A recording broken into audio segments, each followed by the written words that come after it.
دو چکر ہر وقت آپ کے گرد شیطان ایسے ایسے چلاتا رہتا ہے، اس لیے آپ کا جو ذہن ہے نا اس سے باہر جا ہی نہیں پاتا،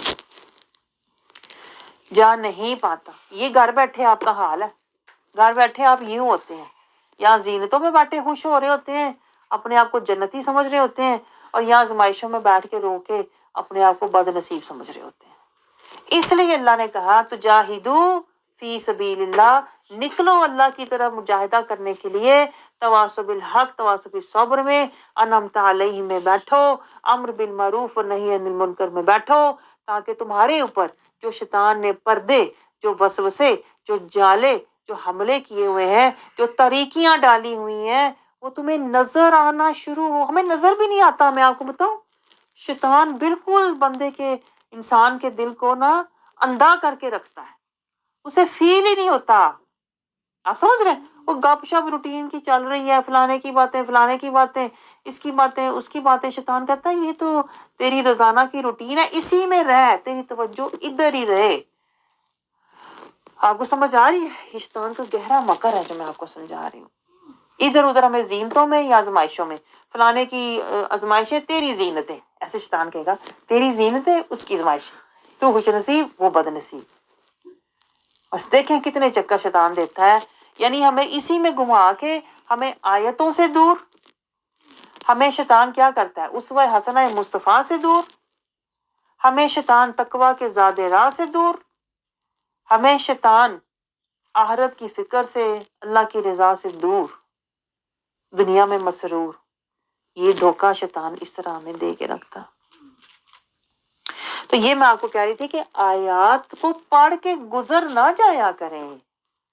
آپ سمجھ رہے ہیں؟ اگر آیت آپ سے ریلیٹ نہ ہوتی، یہ گہرا پوائنٹ نوٹ کریں، اگر دیکھیں قرآن کی کوئی بھی آیت ہے، اگر وہ آپ سے متعلقہ نہیں ہے نا تو وہ قرآن میں ہوتی نا۔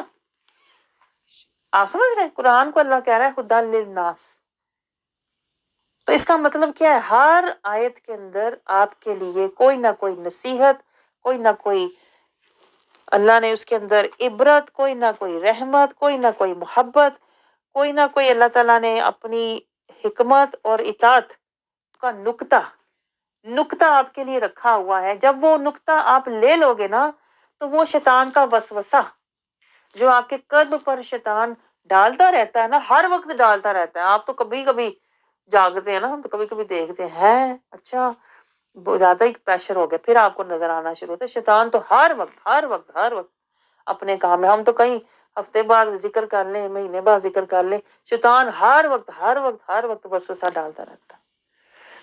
تو یہ وسوسے قرآن کے نقطے، قرآن کی آیات سے نصیحتیں لے کر دور ہوں گے۔ اس لیے قرآن میں تدبر کرنا، تفکر کرنا، تفقہ کرنا، قرآن سے نصیحت اور تزکیہ اور ہدایت لینا، اور پھر اس قرآن کا اتباع کرنا ضروری، فرض، واجب ہے۔ آپ نے تو خالی نماز ہی فرض کی ہے نا اپنے اوپر، نماز فرض ہے۔ جو اصل فرض تھا، جس نے آپ کو صراط المستقیم پر لے کر جانا تھا، جس فرض نے آپ کی عبادات کو اللہ کی بارگاہ تک پہنچانا تھا، وہ فرض ہی آپ نے چھوڑا ہوا۔ اب میری بات سمجھ رہے ہیں؟ یہ بھی شیطان کا مکر ہے۔ آپ دیکھیں ذرا، شیطان کہتا ہے بس نماز، شہادہ، نماز، روزہ، حج یہ فرض ہے، زکوٰۃ اور کوئی فرض نہیں تیرے پر۔ ہم بھی یہی سمجھ کے بیٹھے ہوئے ہیں، شروع سے یہی سنتے آ رہے ہیں، یہی سمجھ کے بیٹھے ہوئے۔ ہماری سوچ ہے کہ نہیں؟ ہم کہتے ہیں جب تک حج کر لیا، آخری فرض بھی میرا پورا ہو گیا، اب میرے سارے فرض پورے۔ بلکہ جب بچوں کی شادی ہوتی سارے فرض پورے ہو گئے، ہن آخری فرض حج بھی کرائی۔ حالانکہ جو فرض شروع کا فرض تھا وہ ہم نے ابھی تک کیا ہی نہیں۔ جو پہلا فرض تھا وہ کیا تھا؟ توجہ اللہ، پھر اپنا تزکیہ، من کا تزکیہ، وہ مجاہدہ، اس کے لیے مجاہدہ، تزکیہ کے لیے پھر مجاہدہ چاہیے تھا، مجاہدہ کرنے کے لیے پھر کوئی جماعت چاہیے تھی، کہیں کسی جماعت میں بیٹھ کے میں اپنا تزکیہ کرتی، طہارت لیتی، اور پھر اللہ کی اطاعت، اطیعوا اللہ اطیعوا رسول، اللہ نے قرآن پاک میں جگہ جگہ فرمایا یہ فرض ہے۔ دیکھیں یہ فرض ہم نے چھوڑے ہوئے، ہے یہی تو بات دیکھیے اس محفل میں بھی میں کر رہی تھی. ہم سمجھتے ہیں حج عمرہ فرض ہے. فرض تو صراط المستقیم پہ چلنا ہے, فرض تو تقوی لینا ہے, فرض تو ہمارا اپنا تزکیہ کرنا ہے. آپ سمجھ رہے ہیں؟ فرض تو قرآن کا اتباع کرنا ہے, فرض تو رسول اللہ کی پیروی کرنا ہے, فرض تو صبغۃ اللہ لینا ہے. آپ سمجھ رہے ہیں؟ فرض تو اللہ کا سہارا فقد استمسک بالعروۃ الوثقی لینا ہے. فرض تو نفس مطمئنہ بننا ہے. یہ سارے فرض چھوڑ کے ہم آخری فرض پہ چھلانگ لگا کے ہم پہنچ جاتے ہیں حج عمرہ کرنے. اب آپ دیکھیں, آپ کو نظر آ رہا ہے کہ نہیں؟ آپ کو نظر آ رہا ہے اس کے اندر نیچے کیسے شیطان کے جال مکر کے ایسے باریک ہے کہ وہ نظر ہی نہیں آتے, ہم چھلانگ مار کے حج پہ پہنچ جاتے ہیں. آپ سمجھ رہے ہیں؟ تو یہ شیطان ہمیں کہتا ہے کہ یہ محنت بھی کرے اور اس کو حاصل بھی کچھ نہ ہو, کیونکہ جب ہم اللہ رب العزت کے بتائے ہوئے ترتیب اور ترکیب اور رسول اللہ کی سمجھائی ہوئی ترغیب اور تربیت میں نہیں چلیں گے نا, اگر ہم سمجھیں گے مجھے خود ہی پتا ہے اپنے فرائض کا, کہتے ہیں کہ نہیں, میں نے اپنے فرض پورے کر لی ہیں, اپنے فرض, اپنے جو فرض میں نے بنائے ہوئے تھے نا, کہ گھر بار دیکھنا, خاوند کو دیکھنا, بچوں کو پالنا, بچوں کی شادی کا, اپنے میرے سارے فرض پورے. یہی تو شیطان کا مکر ہے. آپ سمجھ رہے ہیں؟ شیطان نے آپ کو یہی تو سمجھایا ہوا ہے کہ تیرے فرض ہو گئے پورے, لیکن جو اصل فرائض ہیں جو میں نے آپ کو سمجھایا, توجہ, تقوی, طہارت, تزکیہ, مجاہدہ, اللہ کی اور رسول کی اطاعت اور صراط المستقیم, جو اصل فرض تھے اس طرف شیطان ہمیں جانے ہی نہیں دیتا. تو وہ تو قرض ہی رہا نا پھر, جس سے ہمیں غرض ہی کوئی نہیں, جس سے ہمیں غرض ہی کوئی نہیں. آپ کو سمجھ آ رہی ہے؟ آپ سمجھ رہے ہیں؟ سمجھانا میں نے آپ کو کچھ اور ہوتا ہے تو میں نکل کہیں اور جاتی ہوں, وہ اس لیے کہ جو ہماری حال ہے نا, ہمارا حال کچھ اور ہے, قرآن کا کال کچھ اور ہے. اس کال تک پہنچنے کے لیے کوئی حال, کوئی چال بھی تو ہو, پھر بندہ اللہ کے اس کال تک پہنچے, پھر کوئی مال بھی ملے. آپ سمجھ رہے ہیں؟ میں نے آپ کو وہ تو نہیں کرنا کہ بس پڑھا دیا اور آگے نکل گئے, نہیں, پڑھانے کی بات نہیں ہے. آپ سمجھ رہے ہیں؟ پڑھ تو آپ بھی سب سکتے ہیں ماشاءاللہ, گھر بیٹھے پڑھ سکتے ہیں, روانی میں پڑھ سکتے ہیں, 2 منٹ میں آیت پڑھ کے آگے نکل جائیں. لیکن نہیں, آپ سوچو بات ہو رہی ہے تزکیہ کی, طہارت کی, تربیت کی, بات ہو رہی ہے نصیحت اور حکمت لینے کی, تو اس کے لیے پھر مجاہدہ کرنا پڑتا ہے.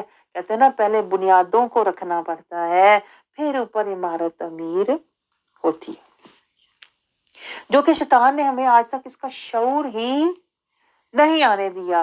اس لیے دیکھیں نا, یہ میں آپ کو پچھلے وقت بتایا تھا نا, شعور ہو تو شکر آتا ہے, شکر ہو تو پھر شوق آتا ہے. ہمارے اندر شوق ہے نا, اللہ سے ملنے کا شوق ہو کسی کو نا, ہم تو کہتے ہیں اللہ نہ کرے. موت کا نام سنتے ہی موت پڑ جاتی, پتہ نہیں موت کیا چیز ہے. ہم سمجھتے ہیں سب سے بری چیز موت ہے, اور رسول اللہ صلی اللہ علیہ وسلم کا کیا فرمان ہے, موت مومن کے لیے تحفہ ہے. پھر ہماری سوچ ایسی کیوں ہے کہ ہم موت سے بھاگتے ہیں, موت سے ڈرتے ہیں, موت کا نام بھی نہیں سننا چاہتے, جو رسول اللہ صلی اللہ علیہ وسلم ہمارے تحفہ ہے.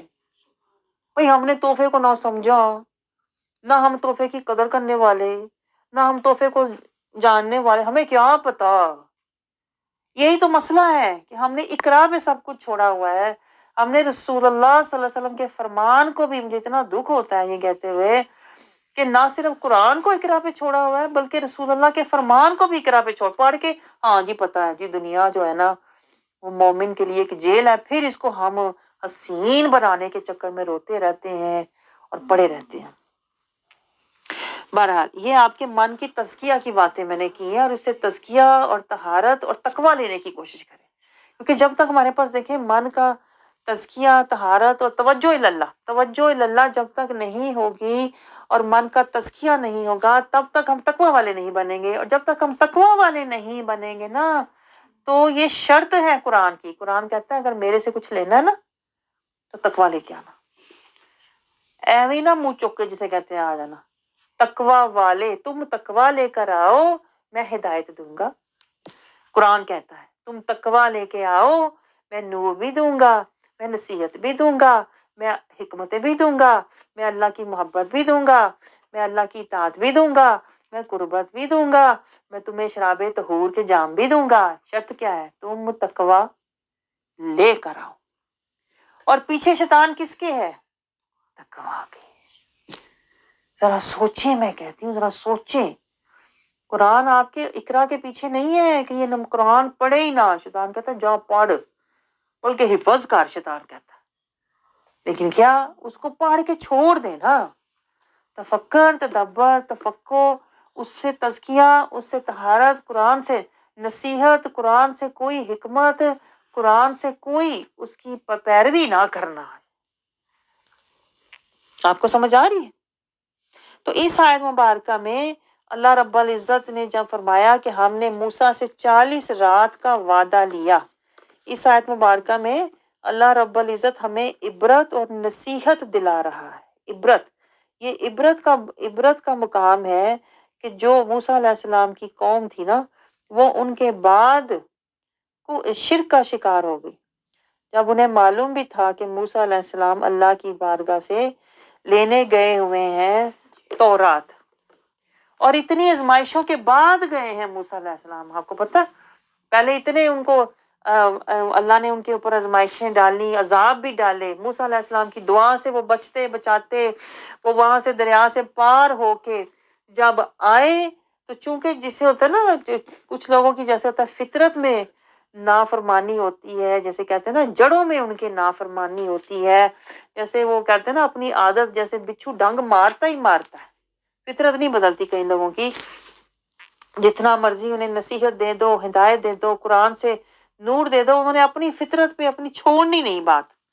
اسی طرح دیکھیں بنی اسرائیل کی قوم تھی، اتنی آزمائشوں سے گزر کے آ رہے ہیں، اتنے عذابوں سے چھوٹ کے آ رہے ہیں، اس کے باوجود جب موسیٰ علیہ السلام نے انہیں مصر تک لے کر آئے حفاظت سے، اور انہیں کہا کہ بھئی مجھے اب اللہ کی بارگاہ سے کوئی آپ کے لیے ہدایت اور نصیحت لے کر آنی ہے، تاکہ اب جو یہاں ہم پہنچے ہیں تو اب ہم زندگی اللہ کی اطاعت اور ہدایت اور محبت میں گزاریں، تو میں اب جا کے آپ کے لیے کتاب لے کے آتا ہوں، میں تختیاں لے کے آتا ہوں تورات کی۔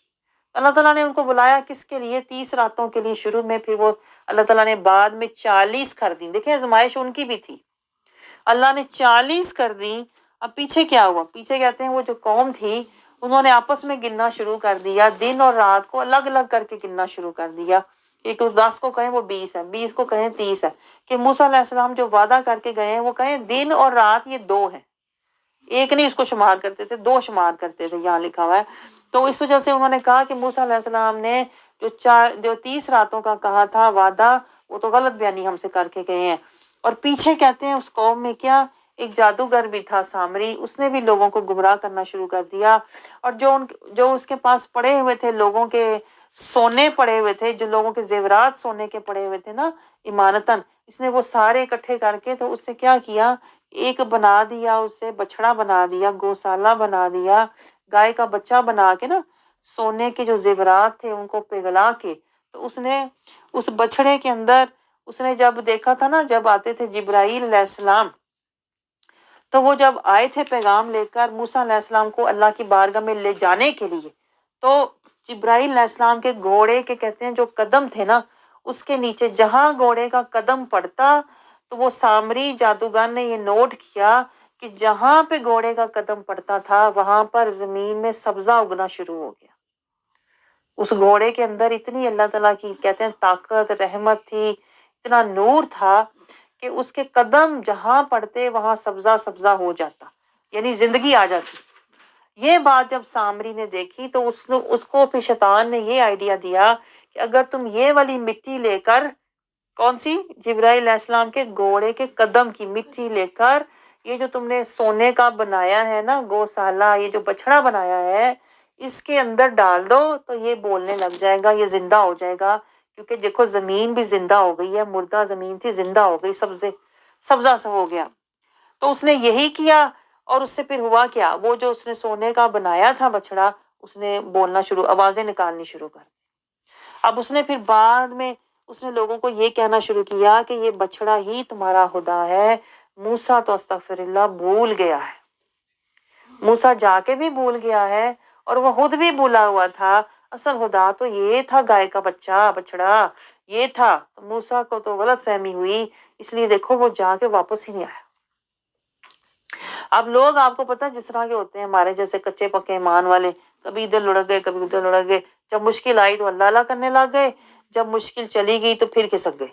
تو وہ انہوں نے بھی اسی طرح کیا، انہوں نے پیچھے لگ گئے سامری جادوگر کے، اور وہ جو گائے کا بچہ تھا سونے کا اس نے بنا کے رکھا، اس کی آوازیں سن کر انہیں ہوا کہ یہی خدا ہو سکتا ہے جو بول بھی رہا ہے اور چمک بھی رہا ہے۔ آپ سوچیں ہمارے لیے کیا نصیحت ہے۔ ہر دکھاوے کی چیز، ہر اڑتی ہوئی چیز سونا نہیں ہوتی، تو اس کے اندر پہلے دیکھا کرو، اس کی حقیقت معرفت کو پہلے سمجھا کرو۔ آپ سمجھ رہے ہو سکتا ہے وہ شیطان کا دھوکہ ہو، آپ سمجھ رہے تو پھر کیا ہوا کہ جب لوگوں نے کی تو پھر موسیٰ علیہ السلام تو اللہ کی بارگاہ میں گئے ہوئے تھے لوگوں کے لیے ہدایت لینے کے لیے، اللہ کی بارگاہ سے رحمت لینے کے لیے، اللہ کی آیات لینے کے لیے، اللہ کی قربت پانے کا طریقہ لینے کے لیے، لیکن چونکہ اس قوم نے بعد میں موسیٰ علیہ السلام کی ایک تو کی نافرمانی، آپ کی انہوں نے کیا کہتے ہیں آپ کے احکامات کو بلا دیا، تو پھر کیا ہوا؟ جو بھی اللہ نے ان کے اوپر احسانات کیے ہوئے تھے، انہیں اللہ تعالیٰ نے فضیلت دی ہوئی تھی کہ من و سلوہ اترتا تھا، اللہ تعالیٰ نے انہیں 12 چشمے دیے، جو بھی ان کے اوپر اللہ تعالیٰ کے انعامات تھے اور جو بھی اللہ تعالیٰ کے احسانات تھے، انہوں نے سب بھلا دیے۔ پھر اللہ نے بھی ان کی ساری فضیلتوں کو ضائع کر دیا، یعنی اللہ نے ان سے ان کا مرتبہ اور شان، جو عطیات اللہ نے ان کو دے رکھے تھے، وہ سب اللہ نے بھی چھین لیے۔ اب آپ سوچیں ذرا اس بات سے کہ اللہ نے ہمیں بھی، جیسے کہتے ہیں نا، اس قوم کو بھی اللہ تعالیٰ نے انعامات دیے، احسانات دیے اور پھر عطیات دیے، وہ سارے ضائع ہو گئے جب انہوں نے نبی کی نافرمانی کی، تو اللہ تعالیٰ نے سارے عطیات اور احسانات ان سے ضائع کر دیے، اور وہ کیا ہو گئے؟ فاسقین ہو گئے، مجرمین ہو گئے۔ اب یہی حال دیکھیں ہمارا بھی ہے۔ اگر ہم اپنے نبی رسول اللہ صلی اللہ علیہ وسلم کی اور قرآن کی، اگر ہم قرآن میں تفکر، تدبر، تفقہ اور نصیحت اور قرآن سے ہدایت نہیں لیں گے، اور اسوہ حسنہ مصطفیٰ صلی اللہ علیہ وسلم کی اگر ہم پیروی نہیں کریں گے، جو میں آپ کو سمجھا رہی تھی، ادا، نبی کی ادا، نبی سے وفا، نبی کی محبت میں فنا، نبی کی رضا اور نبی کا اتباع اگر ہم نہیں کریں گے تو ہمارا حال بھی کس میں ہوگا؟ فاسقین میں، مجرمین میں، ظالمین میں ہوگا۔ پھر اللہ کیا کرتا ہے؟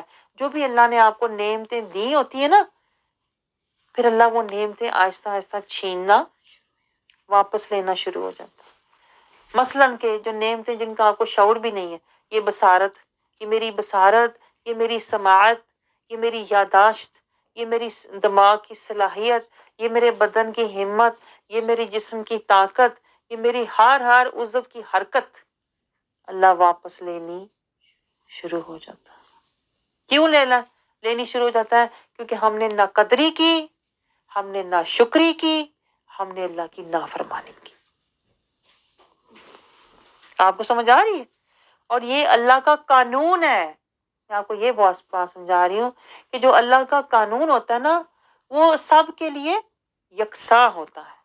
اللہ اس مثال سے ہمیں یہ سمجھا رہا ہے کہ جو میرا قانون تب تھا وہی میرا قانون اب ہے۔ آپ سمجھ رہے ہیں؟ تو اس تناظر میں ذرا آپ دیکھیں کہ ہمارے اوپر جو بیماریاں آتی ہیں، جو پریشانیاں آتی ہیں، جو مشکلات آتی ہیں، وہ کیوں آتی ہیں؟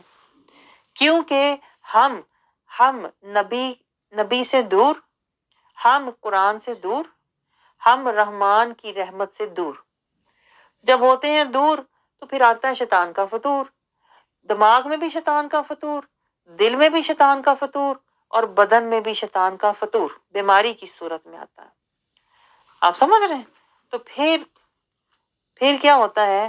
پھر اللہ تعالیٰ سارے مرتبے اور عطیات اور درجے اور نعمتیں اللہ تعالیٰ واپس لینی شروع ہو جاتا ہے۔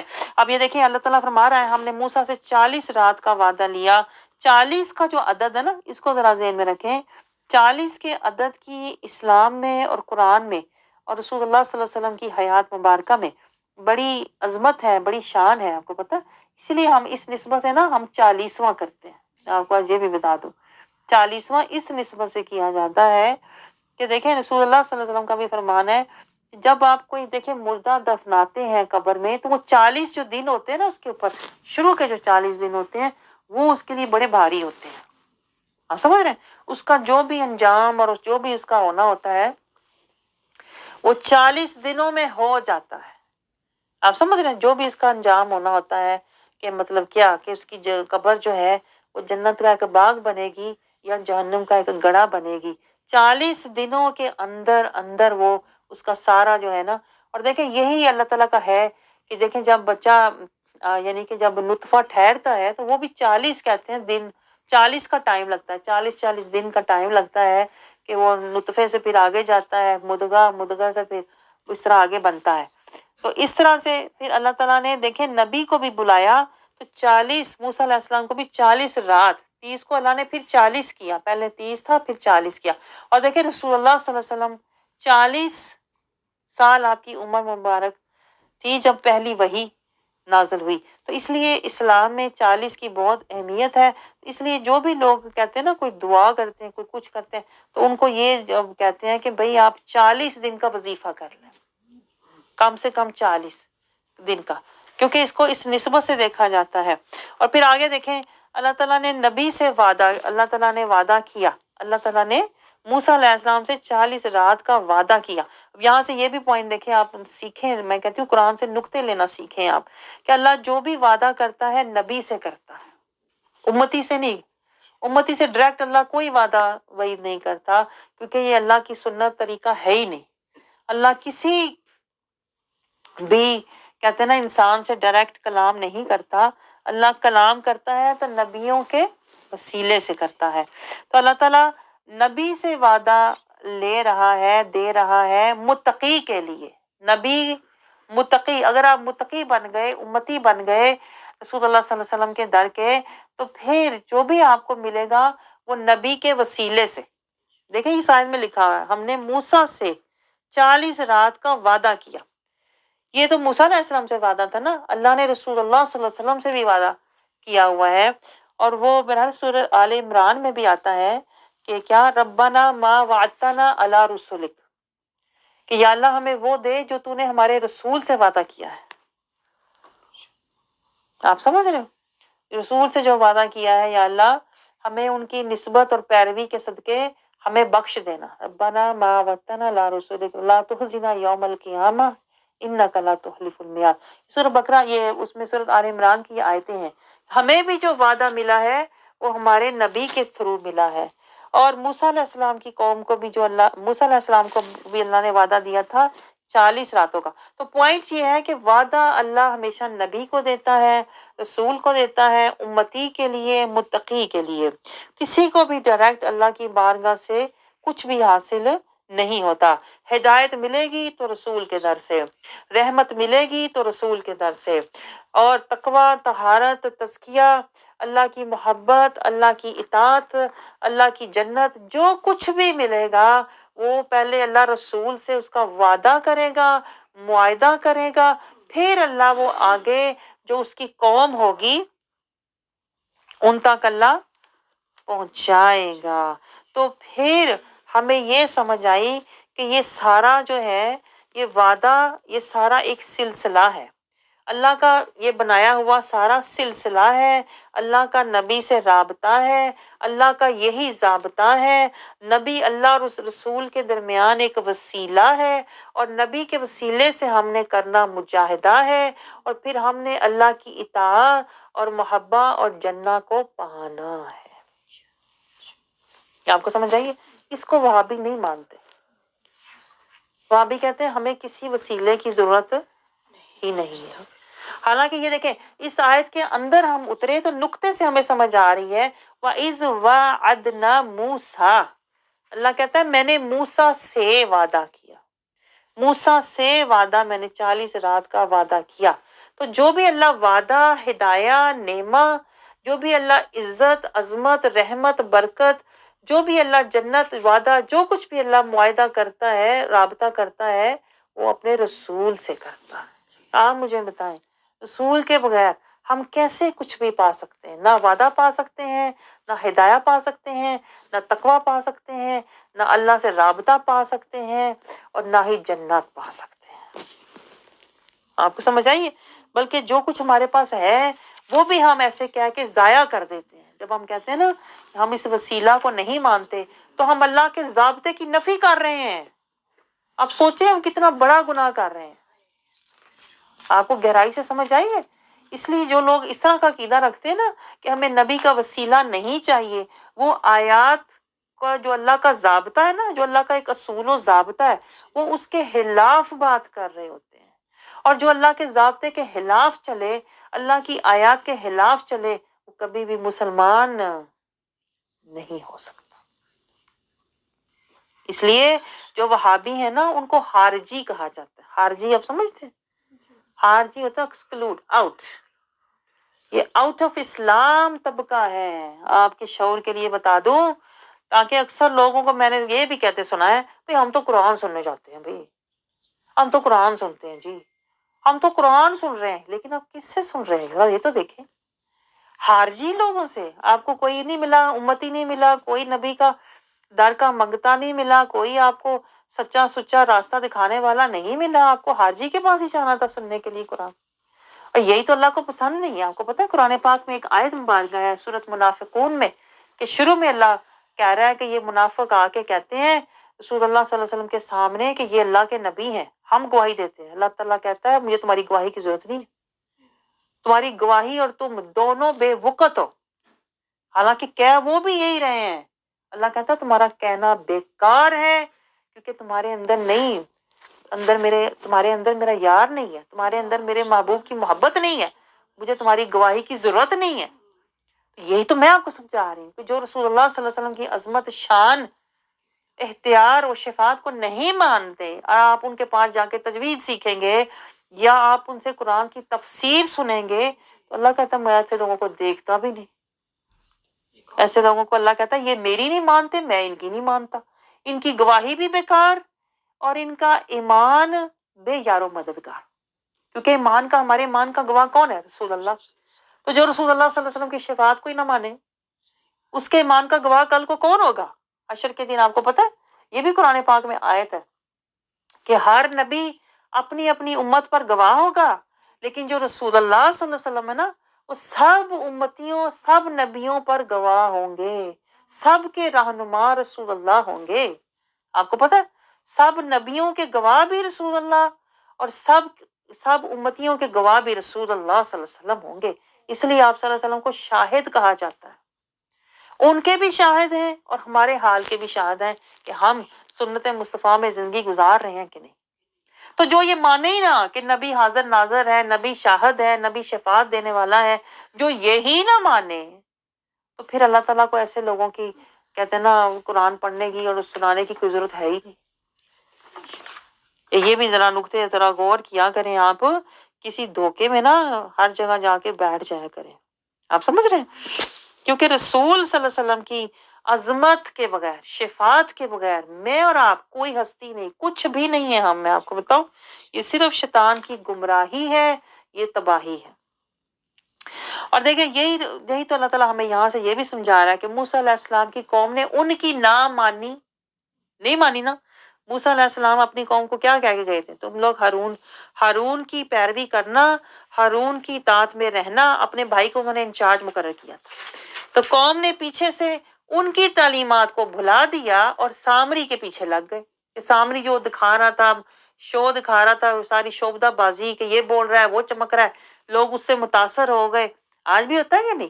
بڑے بڑے آپ نے دیکھا ہوگا مولوی بڑا بڑا اونچا بولتے ہیں، بڑا بڑا ڈرا کے دمکا کے بڑا چیخیں مار کے بول رہے، قرآن کی باتیں چیخیں مار مار کے سنا رہے ہوتے ہیں. کئی میں نے دیکھا ہے مولویوں کو، عالموں کو کہ یوٹیوب پہ چڑھے ہوتے ہیں اور اونچا اونچا اور زور زور اور ڈرا ڈرا کے لوگوں کو باتیں سمجھاتے ہیں.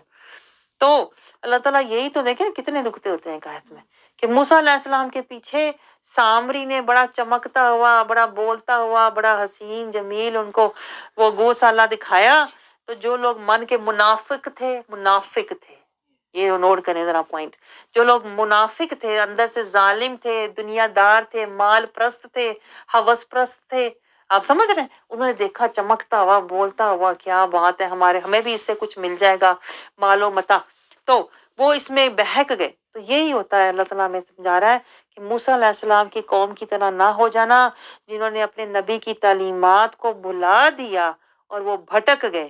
آج ہمارا یہ حال ہے کہ نہیں، بتائیں؟ ہم نے بھی صراط المستقیم، رسول اللہ صلی اللہ علیہ وسلم کی سمجھائی ہوئی جو ترتیب تھی، ترتیب، یہ پوائنٹ نوٹ کریں، میں آپ کو بار بار کیا کہتی ہوں، ترتیب جو رسول اللہ صلی اللہ علیہ وسلم نے سمجھائی تھی، ایک ہاتھ میں کتاب، ایک ہاتھ میں سنت اور صراط المستقیم کا راستہ، رضا خدا، اتباع مصطفیٰ، ہم نے دونوں چھوڑے ہوئے کہ نہیں؟ ہم کیا کرتے ہیں؟ ہم تو رضا دیکھتے ہیں، اپنی اولاد کی رضا ہے یا زوج کی رضا دیکھتے ہیں، اور ہم اپنے مفاد پہ نظر رکھتے ہیں، رضی اللہ پہ نظر نہیں رکھتے، مفاد پہ نظر رکھتے ہیں، یہی تو گمراہ ہے۔ جب ہم اپنے خاندان اور اپنے مفاد پہ نظر رکھیں گے، اسی کو تو گمراہی کہتے ہیں، جس کی ہمیں کچھ بھی خبر نہیں ہے۔ آپ سمجھ رہے؟ تو یہی ان کی قوم نے کیا تھا، اور وہ شرک کرنے پر پہنچ گئے، یعنی جب آپ بھول گئے ہو تو پھر جو بھی آپ کے سامنے آ جائے آپ اسی کے پیچھے چل پڑتے ہو، اے میرا خاوند جو کہتا ہے، جو بھی کہتا ہے، یہ میری اولاد بیٹے جو بھی کہتے ہیں، اسی کو ہم پھر اپنا خدا بنا لیتے ہیں کہ نہیں؟ یہ سورۃ الاعراف میں آئے تھے، آپ کو پتہ ہے؟ اللہ تعالیٰ کہتا ہے کہ آپ نے ایسے شخص کو دیکھا جس نے اپنے نفس کو اپنا خدا بنا رکھا ہے، نفس کو خدا، یعنی نفس میں کسی کی محبت ڈال لی، کس کی؟ زوج کی، بیٹے کی، یا سونے چاندی کی، یا گھوڑے گاڑی کی، یا کیا کہتے ہیں پراپرٹی کی، اس محبت کو نفس میں بسا کر اسی کے پیچھے چل پڑا۔ آپ سمجھ رہے ہیں؟ اللہ نے سورۃ الاعراف میں فرمایا ہے کہ ایسے شخص کو کیا آپ نے دیکھا جس نے اپنا نفس اپنا خدا بنا رکھا ہے؟ آپ کو پوائنٹ سمجھ آیا؟ وہ تو سامنے رکھ کے کرتے تھے نا، گوسالہ پرستی کرتے تھے، بچڑے کو پوجتے تھے، ہم اندر نفس کو رکھ کے ہم خفی شرک، وہ تو کر رہے تھے جلی شرک کر رہے تھے، ظاہری شرک، ہم جو کر رہے ہیں نا، ہم باطنی شرک میں مبتلا ہیں۔ آپ کو پتہ ہے یہ بات؟ باطنی شرک یہ ہوتا ہے اپنے اندر کوئی چیز سجا لینا اور اسی کے پیچھے دوڑتے رہنا، اسی کی فکر، اسی کا ذکر، اسی کے کہتے ہیں نا چکر، اسی کے مکر میں لگے رہنا، اب یہ خوش رہے، اب یہ راضی رہے، اب یہ صحیح رہے، اب یہ چلتا رہے، اب یہ میرے ساتھ بنی رہے، میرے ساتھ لگی رہے، میرے ساتھ چلتی، یہ کیا؟ یعنی کسی کو آپ اتنا خدا اپنا سر پہ اٹھا کے، کہتے ہیں نا سر پہ کسی کو اتنا چڑھا لینا کہ وہی آپ کا خدا بن جائے، اور آپ اللہ کی رضا بھول جاؤ اور نبی کی اتباع بھول جاؤ، من پاک نہ رہے، نیت صاف نہ رہے، یہی تو اللہ کہہ رہا ہے۔ اب آپ دیکھیں، میں کہتی ہوں آپ ذرا اپنا جائزہ لیں کہ ہم اس حال میں مبتلا ہیں کہ نہیں، بتائیں، ہے نا؟ کہ ہم بھی اپنے دل میں کسی نہ کسی کی محبت، زوج کی، بیٹوں کی، مال کی، اولاد کی ایسی ڈال لیتے ہیں، ہمیں اسی کی فکر رہتی ہے، ہمیں اللہ کی رضا کی فکر نہیں ہوتی، ہمیں زوج کی فکر ہے، اولاد کی فکر ہے، ہمیں قرآن سے تزکیہ اور طہارت لینے کی فکر نہیں ہے، ہمیں اولاد کے ساتھ یا مال کے ساتھ یا خاندان کے ساتھ صحیح چلنے کی فکر ہے۔ ہماری ساری فکریں، میں آپ کو بتاؤں، نہ قرآنی، میں نے آپ کو پہلے بھی بتایا تھا نا، نہ قرآنی ہے، نہ رحمانی ہے، نہ نورانی ہے، ہماری فکریں ساری دنیاوی ہیں، نفسی ہیں، شیطانی ہیں۔ ظاہر ہے پھر جس کی فکر ہو اسی کے پیچھے انسان، اسی کے پیچھے کہتے ہیں نا وہ چل رہا ہوتا ہے، اسی کے مکر، اسی کے جکر، اسی کے اثر میں پھر زندگی گزارتا ہے۔ تو اللہ تعالیٰ ہمیں یہ سمجھا رہا ہے، یہاں پر یہ بھی پوائنٹ ہے کہ جو پیچھے سے انہوں نے تو ظاہری بچڑے کی پوجا کی اور وہ اللہ کے نافرمان ہو گئے، ہم باطنی زینتوں کے پیچھے دوڑتے ہیں اور قرآن سے انجان اور ایمان سے بے خبر، اور ہم بھی رحمان کے نافرمان ہو کے بیٹھے ہوئے۔ ہمیں کیا ملا؟ یہ سوچیں، ہمیں یہ ملا اس سے نکتہ کہ میں نے بھی اپنے من کا جائزہ لینا ہے، آج سے میں نے اپنا محاسبہ کرنا ہے، میرا دل کہیں مریض تو نہیں ہے، آپ سمجھ رہے ہیں؟ یا پھر میرا دل زینتوں میں کہیں جکڑا ہوا تو نہیں، پڑا ہوا تو نہیں، زینتوں کی وجہ سے اکڑا ہوا تو نہیں، میرے پاس بڑا مال ہے، میرے پاس بڑی جائیداد ہے، بڑا سونا ہے، میرا سب کچھ ہے، زینتوں کی وجہ سے میں آپ کو بتاؤں من اکڑ بھی جاتا ہے، من شیطان کے جکڑ اور اثر میں بھی آ جاتا ہے، اور من اسی مکر میں پڑا رہتا ہے، میں تو بڑا ہائی اسٹیٹس والا، ہم تو بڑے اونچے لوگ ہیں، اور اسی میں وہ زندگی کو برباد کر دیتا ہے۔ اور اس کی حقیقت کیا ہوتی ہے؟ اس کی حقیقت پھر کیا ہوتی ہے؟ اللہ تعالیٰ خود ہی فرما رہا ہے وَأَنْتُمْ ظَالِمُونَ۔ آپ کو سمجھ آیا؟ اللہ تعالیٰ کہتا ہے وہ تو ظاہری شرک کر کے ظالم ہو گئے، تم باطنی نفس کی پوجا کر کے تم بھی ظالم ہو۔ آپ کو سمجھ آ رہی؟ ورنہ قرآن اور رسول اللہ صلی اللہ علیہ وسلم کے ہوتے ہوئے ہم گمراہ ہو جائیں، ہم قرآن سے بے خبر ہو کے زندگی گزار رہے ہیں، تقویٰ کے زیادہ راہ کی ہمیں فکر ہی نہیں ہے۔ جب ہمیں دیکھیں توجہ نہیں ہے، تزکیہ نہیں ہے، ہم تقویٰ والے نہیں ہیں، صراط المستقیم پر نہیں ہے نا، تو ہم ظالم ہی تو ہیں۔ آپ کو سمجھ آ رہی؟ اللہ تعالیٰ ہمیں یہی تو سمجھا رہا ہے کہ اگر تم نبی کی اطاعت نہیں کر رہے نا، اگر تم نبی کی پیروی نہیں کر رہے نا، تو تم کیا ہو؟ اپنے حال کے۔ دیکھیں ہم حال کے اپنے آپ کو کیا سمجھتے ہیں؟ مسلمون۔ ہم کہتے ہیں ہم حال کے مسلمین ہیں، میں مسلمان ہوں، لیکن اللہ ہمیں کیا سمجھا رہا ہے؟ اس آیت کے اندر جو نکتے ہیں جو میں نے آپ کو بیان کیے ہیں سارے، اس آیت کے اندر جو اسرار و رموز ہیں، اگر آپ اس پہ غور فکر کریں تو آپ کو سمجھ آتی ہے کہ موسیٰ علیہ السلام کی قوم نے ان کی تعلیمات کو بھلا دیا، اللہ کے احکامات کو بھلا دیا، ٹھیک ہے؟ اور جو موسیٰ علیہ السلام انہیں بتا کر گئے تھے کہ میرے بھائی ہارون کی پیروی کرنا، اس حد میں رہنا، انہوں نے بھلا دیا۔ یہی حال بعینہ ہی اسی طرح کا ہمارا بھی ہے۔ ہم نے صراط المستقیم کو بھلا دیا، ہم نے شہادہ کا وعدہ بھلا دیا، ہم نے نبی کا اسوہ حسنہ بھلا دیا، ہم نے قرآن سے تزکیہ اور طہارت لینا بھلا دیا، ہم نے نفس مطمئنہ اور صبغۃ اللہ اور رضی اللہ کی فکر کرنا بھلا دیا۔ تو پھر ہم کون ہیں؟ آپ بتاؤ کون ہے؟ یہ، اور اس پر مزید ظلم یہ ہے کہ شیطان نے ہمیں ہمارا اصلی چہرہ بھی بلا دیا۔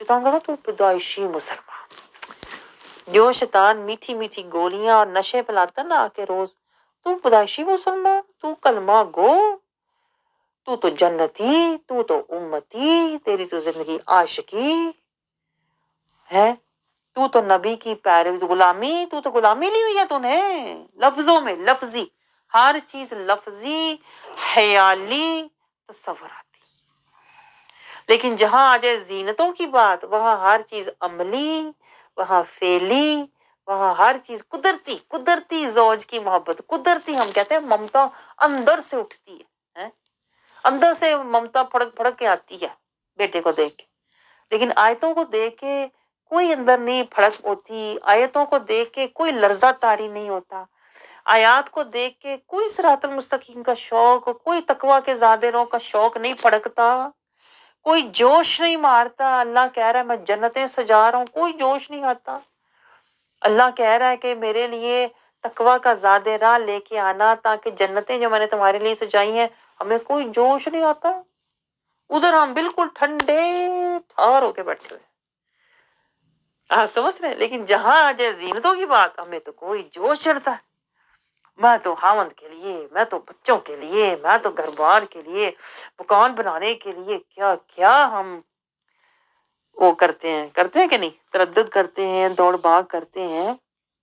کیوں کرتے ہیں؟ آپ ذرا سوچیں، ہماری کتنی ڈفرینٹ ہمارا گراؤنڈ ہے۔ جہاں پہ جوش آنا چاہیے تھا، صراط المستقیم پڑھ کے مجھے جوش آ جائے، بھائی میں پتا تو کروں ہے کہاں، کون سا راستہ صراط المستقیم ہے، لینا کیسے ہے، نہ کوئی جوش نہیں آتا، وہ پڑھ کے بس اوپر سے گزر گیا صراط المستقیم۔ لیکن یہی بات اگر ہمارا خاوند کوئی چیز کہہ دے، خاوند کو پسند ہے، یہ تو کرنی ہے، یہ تو لانی لانی ہے، یہ تو ہونا ہونا ہے، یہ تو میری بیٹے خاوند نے کہا، یہ تو میرے بیٹے کو پسند ہے، یہ تو میں نے کرنا ہے، یہ تو کرنا ضروری ہے نا، گزارا نہیں ہے۔ وہاں پہ ہر چیز ہم نے فرض کی ہوئی ہے۔ اللہ تیری شان، زوج یعنی زینتوں کو فرض کیا ہوا ہے، لیکن جو آیتیں ہیں، جو آیتیں ہیں، جو اللہ کے احکام ہیں، جو اللہ کی حدود ہیں، اس سے کوئی غرض ہی نہیں۔ آپ سمجھ رہے ہیں؟ اس وجہ سے ہم ظالم، حال کے ظالم اور غافل اور جاہل اور بے خبر۔ آپ کو سارا سمجھ آیا؟ اس وجہ سے، اور کہنے کو ہم مسلم، لیکن میں نے آپ کو بتایا تھا نا، مسلم تو وہ ہوتا ہے، اللہ تعالیٰ نے قرآن پاک میں فرمایا من اسلم وجہہ للہ، جو اپنے نفس کو جھکا دے اللہ کے آگے، وہ محسن، اللہ کہتا ہے میں اسے محسن کا درجہ دے دیتا ہوں۔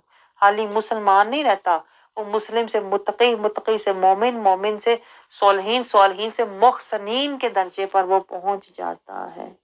ہم تو مسلم ابھی تو ہم مسلم ہوئے ہی نہیں ہیں، کیونکہ ہم تو ظالم ہیں، ہوئے ہیں کہ نہیں؟ تو دیکھیں یہی بات اللہ میں سمجھا رہا ہے کہ جو لوگ ظالم ہوتے ہیں، جو اللہ کے احکام کو، ظالم کون ہوتا ہے؟ میں آپ کو ظالم کی ڈیفینیشن بتانے لگی، آخری بات، ظالم کی ڈیفینیشن کیا ہے؟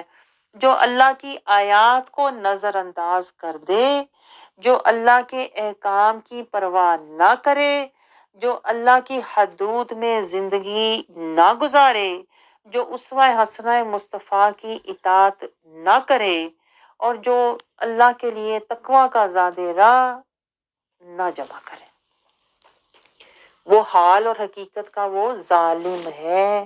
اور جو ظالم ہوتا ہے وہ سب سے زیادہ اس نے ظلم کس پر کیا؟ آپ کو پتا؟ اپنے ہی اوپر کیا، اپنے آپ کو جہنم کا ایندھن بنایا۔ حالانکہ اللہ نے تو کہہ رہا، اللہ نے اتنا کچھ دیا تھا، ہدایت دی، صحت دی، حکمت دی، نعمت دی، عزت دی، مہلت دی، فرصت دی، اللہ تو جنتوں کی طرف لے جانا چاہتا تھا۔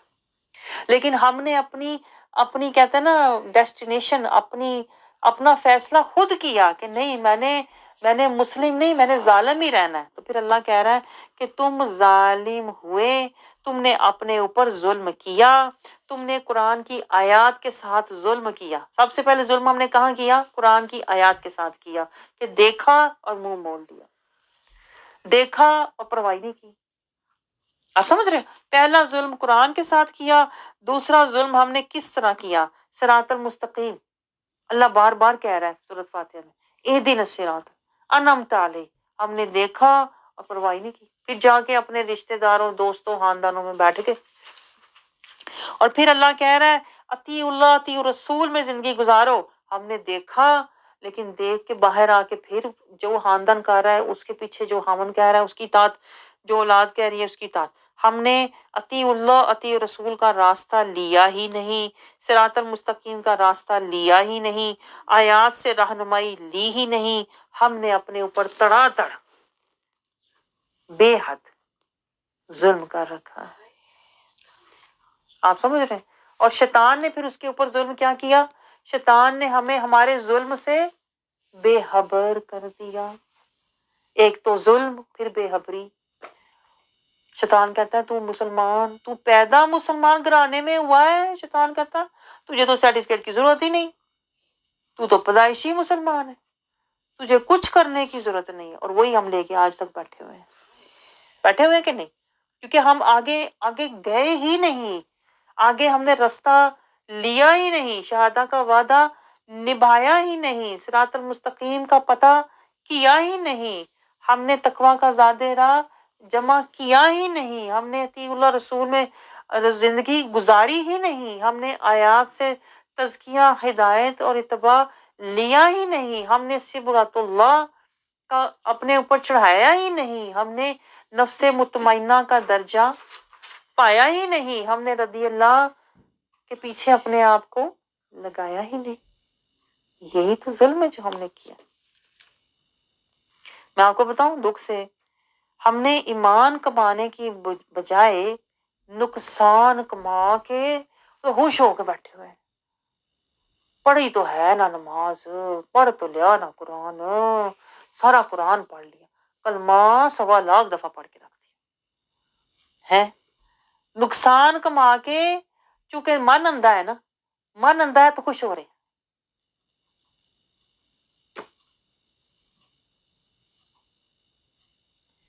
آپ کو سمجھ آ رہی ہے؟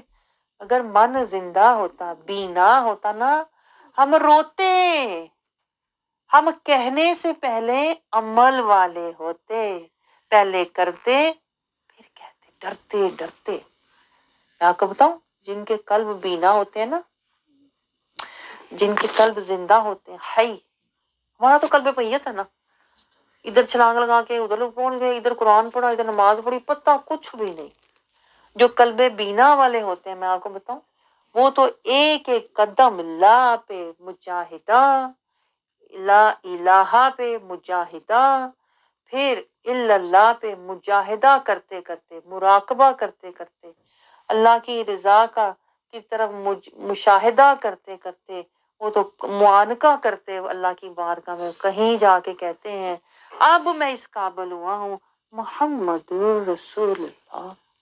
پہلے اوپر جاتے ہیں، پھر واپس نیچے، عاجزی، فقیری، زاری، اسیری، حضوری، محمد رسول اللہ کی پیروی کرتے ہیں، اور آخر پہ ملتا کیا ہے؟ رسول کے ساتھ رسول اللہ، رسول کے ساتھ ہی تو اللہ ہے۔ جو رسول اللہ تک پہنچ گیا اس کو کیا مل گیا؟ رضائے خدا، اتباع مصطفیٰ، اتباع مصطفیٰ سے مل گئی رضائے خدا۔ تو میری دعا یہ میں آپ سے کہتی ہوں، اللہ ہمارے پردے ہٹائے، وہ پردے جو شیطان نے ایک تو زینتوں کے ڈالے ہوئے ہیں، اور پھر شیطان نے ہمارے اندر نفسی بیماریوں کے اندر سے بھی بیمار کر رکھا ہے، ہمیں قلبی بیمار مریض بھی کیا ہوا ہے، اور اوپر سے اس نے ہمارے دل کو اندھا بھی کیا ہوا ہے دنیا کی محبت اور زینتوں میں ڈال کے۔ آپ سوچیں، ایک بندہ، ایک مثال، دنیاوی مثال لے لیں، چلیں، ایک بندے کو بیماریاں بھی لگی ہوں اور وہ اندھا بھی ہو، اس پہ